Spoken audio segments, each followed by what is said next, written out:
வணக்கம். செல்வகுமாரின் 2025 டிசம்பர் 5 வெள்ளிக்கிழமை மாலை 5 மணி நிலவர ஆய்வறிக்கை. அதிகாரப்பூர்வ வானிலை அறிக்கைக்கு இந்திய வானிலை ஆராய்ச்சித்துறை அறிக்கையை பார்க்கவும். வானிலை அமைப்பு 1 தமிழ்நாட்டின் மரக்காணம் கடந்து மத்திய மாவட்டங்கள் வழி கர்நாடக எல்லையோர மாவட்டங்கள் மற்றும் பாலக்காட்டு கணவாய் இடைப்பட்ட பகுதி வழியாக பிரிந்து சென்ற இரண்டு அதாவது ஒன்றாக இருந்து பிரிந்து சென்று மீண்டும் ஒன்றாக இணைந்து அரபிக்கடலிலே ஒரே நிகழ்வாய் தீவிரமடைந்து கொண்டிருக்கிறது. லட்சத்தீவு அருகே காற்று சுழற்சி கர்நாடக பகுதியில் நீடித்துக் கொண்டிருந்ததும் அதனை ஒட்டியுள்ள தமிழ்நாடு எல்லை பகுதியில் நீடித்துக் கொண்டிருந்ததும் அரபிக்கடல் நோக்கி நகர்ந்தது, ஒன்றிணைந்தது. இதனிடையே இலங்கைக்கு தென்கிழக்கே நீடித்துக் கொண்டிருந்த நிலநடுக்கோட்டு இந்திய பெருங்கடலில் நீடித்துக் கொண்டிருந்த காற்று சுழற்சியும் குமரி கடலை வந்தடைந்தது. ஆக தற்பொழுது குமரி கடலில் ஒரு நிகழ்வும் அரபிக்கடலில் லட்சத்தீவு அருகே ஒரு நிகழ்வும் நீடித்துக் கொண்டிருக்கிறது. இது மட்டுமல்லாமல் மேலும் 2 நிகழ்வுகள், ஒன்று தாய்லாந்து வளைகுடா கடந்து தாய்லாந்திற்கு பாதிப்பு மழைப்பிடிப்பு ஏற்படுத்திவிட்டு மலேசியா தாய்லாந்து இடைப்பட்ட பகுதி வழியாக வங்கக்கடலில் மேற்கு நோக்கி வந்து கொண்டிருக்கிறது. அது மட்டுமல்லாமல் நிலநடுக்கோட்டை இந்திய பெருங்கடலில் மேலும் ஒரு காற்று சுழற்சி சுமத்ரா தீவிற்கும் இலங்கைக்கும் இடைப்பட்ட பகுதியில் இருக்கிறது. இந்த தாய்லாந்து வெள்ளப்பெருக்கு ஏற்படுத்திய நிகழ்வும் இலங்கைக்கும் சுமத்ராவுக்கும் இடைப்பட்ட நிகழ்வும் ஒன்றிணைந்து வரக்கூடிய 9, 10, 11, 12, 13, 14 தேதி வரை தமிழ்நாட்டிற்கும் இலங்கைக்கும் மிக நெருக்கமாக வந்து நிறைய மழைப்பொழிவை கடலோர மாவட்டங்கள், அதாவது குறிப்பாக டெல்டா மற்றும் தென் மாவட்டங்கள், மேற்கு தொடர்ச்சி மலைக்கெல்லாம் நிறைய மழைப்பொழிவை கொடுக்க போகிற நிலையில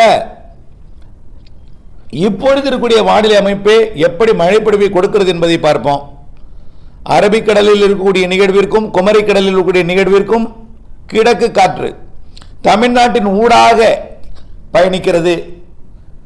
சென்னை ஊடாக நுழைவது குளிர்காற்று. மயிலாடுதுறை மாவட்டம் மற்றும் காரைக்கால் நாகப்பட்டினம் மாவட்டம் வழியாக ஊடுருவது கிழக்கு காற்று, நீராவி சுமந்து வரும் காற்று.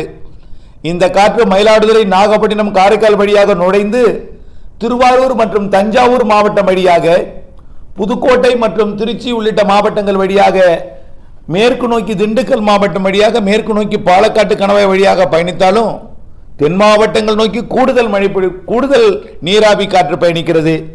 அதாவது புதுக்கோட்டை, சிவகங்கை, ராமநாதபுரம், மதுரை மற்றும் தூத்துக்குடி, கன்னியாகுமரி, திருநெல்வேலி, தென்காசி, விருதுநகர் மாவட்டம் வழியாக குமரி முனையை நோக்கி திருநெல்வேலி மாவட்டத்தோட மாஞ்சோலை, நாலுமுக்கு, காக்காட்சி போன்ற பகுதிகளுக்கு நிறைய மழைப்பொழிவை கொடுக்கும் வகையில் கன்னியாகுமரி மாவட்டத்தின் ஆரல்வாய் மொழி மற்றும் மேற்கு தொடர்ச்சி மலை மீது மோதி அரபிக்கடலை நோக்கி 50%, குமரிக்கடல் நிகழ்வை நோக்கி 50% காற்றும் பயணிக்கிறது.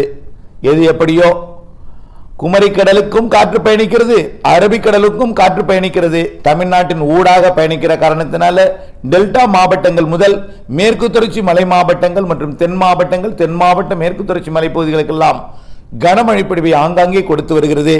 சற்று முன் உடுமலைப்பேட்டையெல்லாம் நல்ல மழைதான்.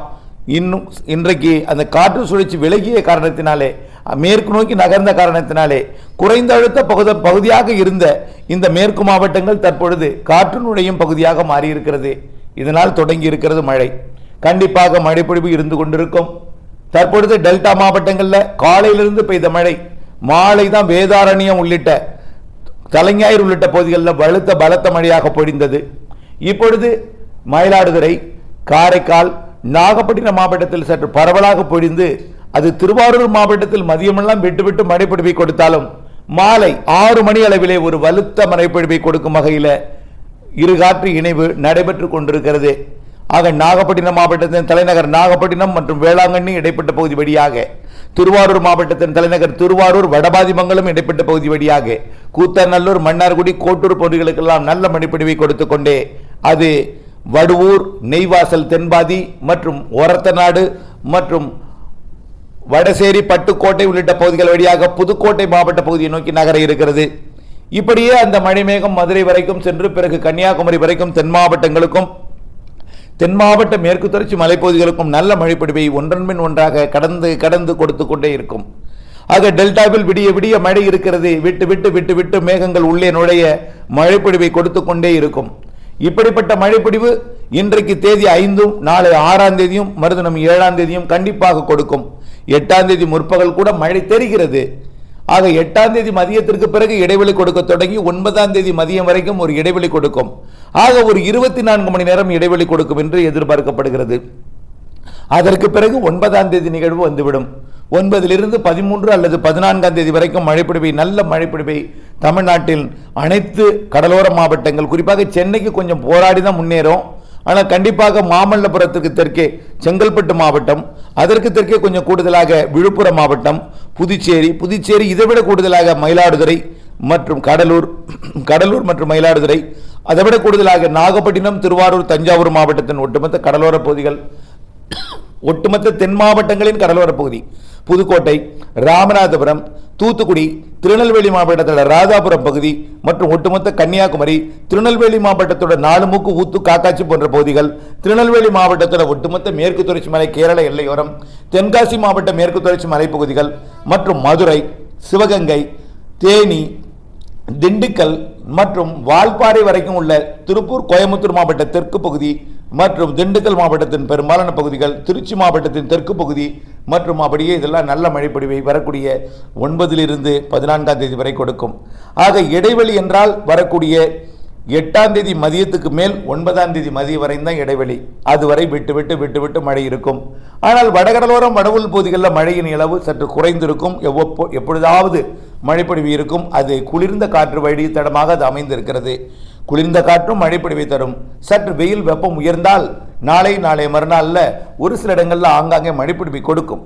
இன்றைக்கு கூட குன்றத்தூர் மற்றும் மௌலிவாக்கம், போரூர் போன்ற பகுதிகளுக்கும், பூந்தமல்லி, தண்டலம் மற்றும் செம்பரம்பாக்கம் போன்ற பகுதிகளுக்கும் மழைப்பொழிவு இன்றைக்கு மதியம் கொடுத்தது. இப்படி ஆங்காங்கே மழைப்பொழிவை கொடுக்கும். ஆனால் இன்றைக்கு காலை செங்கல்பட்டு மாவட்டத்தில் கொடுத்த மழை பிறகு விழுப்புரம் மாவட்டத்திலும், பிறகு கடலூர் மாவட்டத்திலும், பிறகு புதுச்சேரி, கடலூர் மாவட்டங்களுக்கும், பிறகு மயிலாடுதுறை மாவட்டங்களுக்கு வந்த மழை மயிலாடுதுறைக்கு விட நாகப்பட்டினம், திருவாரூருக்கு, காரைக்காலுக்கு நல்ல மழைப்பொழிவை தற்பொழுது கொடுக்க போகிறது.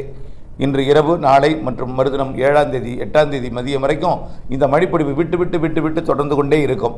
அடுத்த நிகழ்வு மலேசியா தாய்லாந்து இடைப்பட்ட நிகழ்வும் நிலநடுக்கோட்டு இந்திய பெருங்கடல் நிகழ்வும் ஒன்றிணைந்து நல்ல மழைப்பொழிவை மீண்டும் 9ஆம் தேதியிலிருந்து அடுத்த 14ஆம் தேதி வரக்கூடிய 14ஆம் தேதி வரை கொடுக்க இருக்கிறது. இது ஒருபுறம் இருக்க, சென்னைக்கு இந்த 9லிருந்து 14 வரை குளிர் மட்டுமே கொடுக்கும். அதே போல தான் வேலூர், திருப்பத்தூர், ராணிப்பேட்டை மற்றும் திருவண்ணாமலையோட பகுதிகள் மற்றும் உள்ளே கிருஷ்ணகிரி, தருமபுரி எல்லாம் குளிரை கொஞ்சம் கூடுதலாக கொடுத்தாலும் அது இடைக்காலம் தான். அது இடைக்காலம் நிகழ்வு, வலிமையில்லாத நிகழ்வு நிலநடுக்கோட்டு இந்திய பெருங்கடல் வழியாக நுழைவதும் இலங்கை மற்றும் தென் மாவட்டங்கள் வழியாக நுழைவதும் ஒரு வழக்கம்தான். ஆனால் வலிமையான நிகழ்வு அடுத்து வர இருக்கிறது.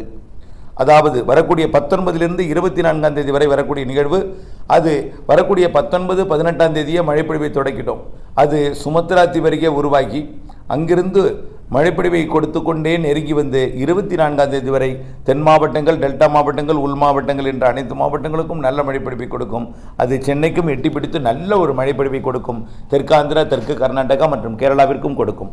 ஆக தமிழ்நாட்டின் வடகோடி மாவட்டங்கள் சென்னை, திருவள்ளூர் மற்றும் திருப்பத்தூர், வேலூர், ராணிப்பேட்டை மற்றும் கிருஷ்ணகிரிக்கெல்லாம் மழைப்பொழிவை எட்டி பிடித்து கொடுக்கக்கூடிய அடுத்த நிகழ்வுனா 19லிருந்து 24ஆம் தேதியாக இருக்கும். அப்பொழுது இலங்கைக்கு சற்று அச்சுறுத்தலை கொடுக்கும். சற்று மீண்டும் ஒரு பாதிக்கும் மழைப்பொழிவை கொடுக்கலாம். தென் மாவட்டங்களுக்கு நிறைய மழைப்பொழிவு அதில் இருக்கிறது. ஆனால் அடுத்ததாக வரக்கூடிய கிறிஸ்துமஸுக்கு ஒரு நாள் இடைவெளி கொடுத்து கிறிஸ்துமஸ் கொண்டாட்டத்துக்கு பிறகு 26ஆம் தேதியிலிருந்து 31ஆம் தேதி வரை நிறைய மழைப்பொழிவை தரக்கூடிய வலிமையான நிகழ்வு, ஒட்டுமொத்த தமிழ்நாட்டுக்கும் அச்சுறுத்தலை கொடுக்கக்கூடிய ஒரு வலிமையான நிகழ்வு இந்த மாத இறுதியில் வரும் என்பதில் மாற்றமில்லை. அதை இந்த படத்திலும் வட்டமிட்டு காட்டியிருக்கிறேன், தனியாக சுட்டி காட்டியிருக்கிறேன். ஆகவே இந்த மாத இறுதி நிகழ்வு வலிமையானது. அதனைத் தொடர்ந்து ஜனவரி மாதம் முதல் வாரத்திலும் வலிமையான நிகழ்வு ஒன்று இருக்கிறது. 2வது வாரத்திலும் சற்று வலிமையான நிகழ்வு, பொங்கலுக்கும் பொங்கல் வைக்க முடியாத அளவிற்கு மழை இருக்கிறது, நிகழ்வு இருக்கிறது என்பதையும், அதற்கு பிறகும் குடியரசு தினம் வரை நிகழ்வு இருக்கிறது, மழை இருக்கிறது என்பதையும், மழை இல்லையே, பெய்யவில்லையே, பொய்த்து கொண்டே இருக்கிறதே, இது பெய்யாது, பொய்த்துவிடும் என்று பணி வந்து விட்டது என்று பல்வேறு கற்பனை கதைகளை தாங்கள் மனதிலே சுமந்து கொண்டும், பிறருக்கு கற்பனை கதைகளை சொல்லிக் கொண்டும், பிறர்கள் சொல்லும் கற்பனை கதைகளை தானும் நம்பி மனக்கவலைப்பட்டுக் கொண்டிருக்கூடிய விவசாயிகளை தயவு செய்து பொறுமை காத்திடுங்கள். கண்டிப்பாக மழைப்பொழிவு இருக்கிறது. கிறிஸ்துமஸ் நெருங்கட்டும் பாருங்கள், கிறிஸ்துமஸ் பிறகு பாருங்கள், ஜனவரியில் பாருங்கள், ஜனவரி இறுதி வரை பாருங்கள். இலங்கைக்கும் அது அச்சுறுத்தலை கொடுக்கும், சற்று பாதிப்பையும் கொடுக்கலாம். இருந்தாலும் பருவமழை பிப்ரவரி வரை இலங்கைக்கு இருக்கிறது என்பதனால அது தவிர்க்க இயலாததாகத்தான் தெரிகிறது. ஆகையினாலே தொடர்ந்து நாம் முன்னெச்சரிக்கை எடுப்போம். குறிப்பாக அந்த வரக்கூடிய 9, 10, 11 தேதி நிகழ்வே இலங்கைக்கு சற்று கனமழை பொழிவை கொடுக்கும். 19 வரக்கூடிய நிகழ்வு மிக வலிமையானது, அதுவும் நிறைய மழைப்பொழிவை தரும். கிறிஸ்துமஸுக்கு பிறகு வருவதும் நிறைய மழைப்பொழிவை தரும். ஜனவரி முதல் 2வது 3வது வாரம் எல்லா நிகழ்வுமே நிறைய மழைப்பொழிவை தரும் என்பதில் மாற்றமில்லை. இன்றைய மழைப்பொழிவு டெல்டா மாவட்டங்கள், தென் மாவட்டங்கள், மேற்கு தொடர்ச்சி மலை மாவட்டங்கள் என்பதை உணர்ந்து விட்டு மழை இருந்து கொண்டே இருக்கும். கண்டிப்பாக வரக்கூடிய 19ஆம் தேதி வரை காய விடாது. அதற்கு பிறகு மழைப்பொழிவு தீவிரம். அனைத்து மாவட்டங்களுக்கும் இணைந்தே இருங்கள் அப்டேட்ஸுடன். நன்றி.